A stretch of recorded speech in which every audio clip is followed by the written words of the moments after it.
यह श्री लीला हमारे हृदय सम्राट सभी गुरुमुखों के अंतर और बाहर रोम रोम में बसने वाले श्री पंचम पातशाही गुरु महाराज जी के समय की है। 25 नवंबर सन 2008 की ये बात है। श्री गुरु महाराज जी श्री प्रयाग धाम में शिमला पार्क में सैर कर रहे थे। साथ में कुछ महात्मा जन भी थे। तब श्री गुरु महाराज जी ने अचानक फरमाया कि हमें कल प्रातः बंबई जाना है। ट्रेन की टिकटों का प्रबंध हो सकता हो तो देखो, नहीं तो हम अपनी कार से ही चलेंगे। हमें हर हाल में कल बंबई पहुंचना है। सेवा में उस समय जो महात्मा जन उपस्थित थे वे मन में विचार करने लगे कि अचानक श्री गुरु महाराज जी की ऐसी मौज क्यों उठी। इसमें अवश्य ही इनकी कोई विशेष लीला होंगी। अब महापुरुषों के रहस्य को जीव बुद्धि समझ भी कहाँ सकती है। वो तो भूत, वर्तमान और भविष्य के ज्ञाता होते हैं। श्री आज्ञा को शिरोधार्य कर महात्मा जनों ने टिकटों का प्रबंध करवाया। उधर बंबई आश्रम में प्रभु जी के शुभ आगमन की सूचना भी दी गई। अगली सुबह 26 नवंबर को श्री गुरु महाराज जी ने बंबई के लिए प्रस्थान किया। वहां रहने वाले सभी गुरुमुख प्रेमी प्रभु जी के अचानक आगमन की खबर सुन के खुशी से झूम उठे। जैसे शमा को जलती देख परवाने अपने आप दौड़े जाते हैं, ऐसे ही सभी गुरुमुख अपने अपने काम धंधे छोड़ के प्रभु जी के दर्शनों के लिए आश्रम में पहुंच गए। श्री दर्शनों की दिव्य दात और श्री अमृत तुल्य वचनों की सौगात ने उनके रोम रोम में अनूठी खुशियां भर दी। शाम की श्री आरती पूजा के बाद लगभग 8 बजे ताज होटल में भयानक विस्फोट की स्थिति उत्पन्न हो गई। कुछ गुरुमुख प्रेमी बिजनेस के लिए होटल में ठहरे हुए थे, जो श्री गुरु महाराज जी के आगमन की खबर सुन के श्री दर्शनों के लिए अमरधाम आश्रम में पहुंचकर लाभ उठा रहे थे। आने वाले समय से अनभिज्ञ सब प्रेमी जन श्री सद्गुरुदेव महाराज जी के श्री चरणों में निश्चिंत और सुरक्षित बैठे थे। जिस तरह माता पिता अपने बच्चों का कभी अहित होता नहीं देख सकते, अपने तन पर कष्ट उठाकर अपने बच्चों के भरण पोषण की संभाल करते हैं, उसी तरह आज त्रिकालदर्शी महाप्रभु जी ने भी बंबई में कृपा फरमाकर अपने प्रेमी गुरुमुखों को अपनी कृपा के साए में सुरक्षित कर उनकी जान की रक्षा की। उन्होंने विनाशकारी परिस्थिति से उबारा।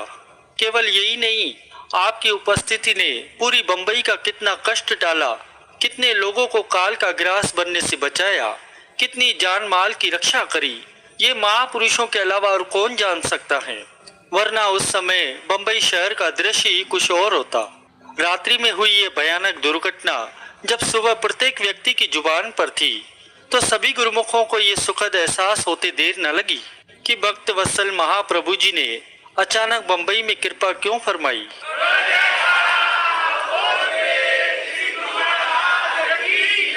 इसीलिए गुरुमुखों, अगर हमारे हृदय में परमात्मा के नाम का सिमरन, उसके नाम का जाप चलता रहेगा, तो वह प्रभु परमात्मा हमारी जरूर रक्षा करेंगे। सद्गुरु अंतर्यामी हैं। अंतर में उनके नाम का सिमरन करने से तथा विनती करने से वे जरूर सुनते हैं, क्योंकि वह मालिक तो हर घट घट में विराजमान हैं।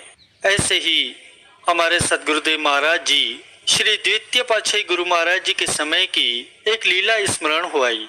भक्त थाना राम जी थे, जो कि लक्की मरवत जिला बन्नू के निवासी थे। एक बार अचानक बीमार हो गए और काफी इलाज करने के बाद भी ठीक ना हुए। रोग भयानक अवस्था तक पहुंच गया था, यहाँ तक कि डॉक्टरों ने जवाब भी दे दिया था। भक्त थाना राम जी का कथन है कि जब आखिरी श्वास में उन्होंने श्री द्वितीय पातशाही गुरु महाराज जी को याद किया, तो क्या देखते हैं कि सफेद वस्त्र धारण किए सुनहरी तख्त पर श्री स्वामी जी विराजमान है और ये फरमा रहे हैं, उठो, घबराओ मत, अभी आपको दरबार की सेवा करनी है। मैं देखता ही रह गया, परंतु वह दिव्य स्वरूप कहाँ लुप्त हो गया। जो ही आंखें खुली, परिवार वाले मुझे मृतक समझकर बैठे थे और मैंने अपने आप को कुछ स्वस्थ पाया और धीरे धीरे पूर्णतः स्वस्थ हो गया। बाद में भक्त जी ने सोचा कि स्वामी जी की कृपा से मैं ठीक हुआ हूँ, अब इस शरीर से गुरु दरबार की सेवा करनी चाहिए। श्री वचनानुसार जीवन बनाना ही गुरुमुख का कर्तव्य है। पुनः वे श्री चरणों में शरणागत होकर सेवा करने लगे। स्वामी जी ने उन्हें साधु वेश प्रदान कर उनका नाम महात्मा ध्यान युक्तानंद जी रखा।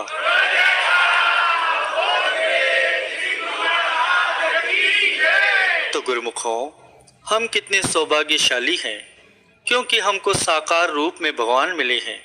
जिनके पिछले जन्मों के पुण्य कर्म बहुत बहुत अधिक होते हैं, उन्हीं को श्री गुरु महाराज जी की चरण शरण प्राप्त होती है।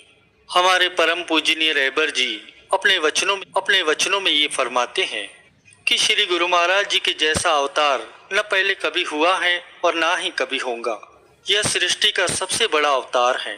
अगर श्री गुरु महाराज जी जैसा अवतार सृष्टि में और कहीं होता तो हमारे श्री गुरु महाराज जी उनको यही बोलते कि आप वहां पर भक्ति का कार्य संभालो और हम यहाँ पर श्री आनंदपुर में संभालते हैं। मगर ऐसा नहीं है, इसलिए हमारे श्री गुरु महाराज जी को देश विदेश में जाना पड़ता है। श्री गुरु महाराज जी खुद ही कुदरत के कादर हैं। श्री गुरु महाराज जी सर्व कला समर्थ हैं। वह जो चाहे कर सकते हैं, जिनको भक्ति देना चाहे दे सकते हैं। कुल मालिक हैं। धर्मराज, यमराज, यमदूत, यह भी सब श्री गुरु महाराज जी के प्रेमियों से डरते हैं और दूसरों को डराते हैं। जो श्री गुरु महाराज जी से सच्चा प्रेम रखता है उसे दर दर भटकने की कोई जरूरत नहीं। जो जड़ को पानी देता है उसको पत्तों को पानी देने की आवश्यकता नहीं है। श्री आनंदपुर दरबार एक लासानी दरबार है।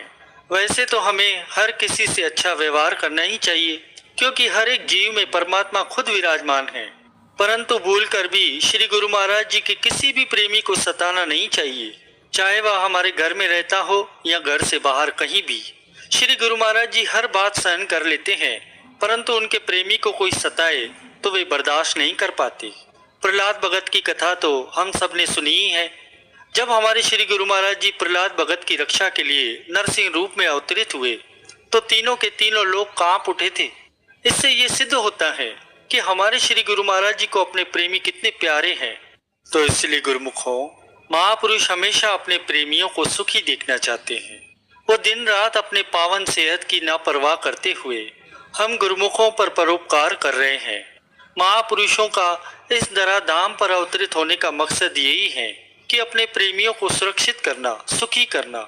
कहते भी हैं कि दीन दयाल सतगुरु मेरे आए जगत उपकार करन, छोड़ के अपना धाम गुरु जी जीवों के कष्ट कलेश हरण। कितनी दयालुता है महापुरुषों के हृदय में हम गुरुमुखों के प्रति कि अपने धाम को छोड़कर हम जीवों को दुखी अवस्था में नहीं देख सकते। इसीलिए दिन रात हम गुरुमुखों पर उपकार कर रहे हैं।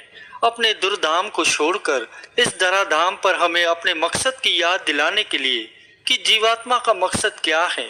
जो विधाता ने इस जीवात्मा को ये जो मानुष शरीर दिया है, इसका मकसद क्या है, कौन सा प्रयोजन रखकर ये जीवात्मा इस संसार में आई है। यह विवेक, यह समझ जीव को महापुरुषों की चरण शरण में आने पर ही पता चलता है। कहते हैं कि किस लिए दुनिया में आया समझा नहीं उस राज को, लग गया रोजी फिकर में भूल गया भगवान को। कहते भी हैं कि छोड़ रोजी की फिकर जिक्र कर भगवान का, तेरी चिंता वह करेगा जिस जामा दिया इंसान का। Thank you so much. Video like करना, सब्सक्राइब करना।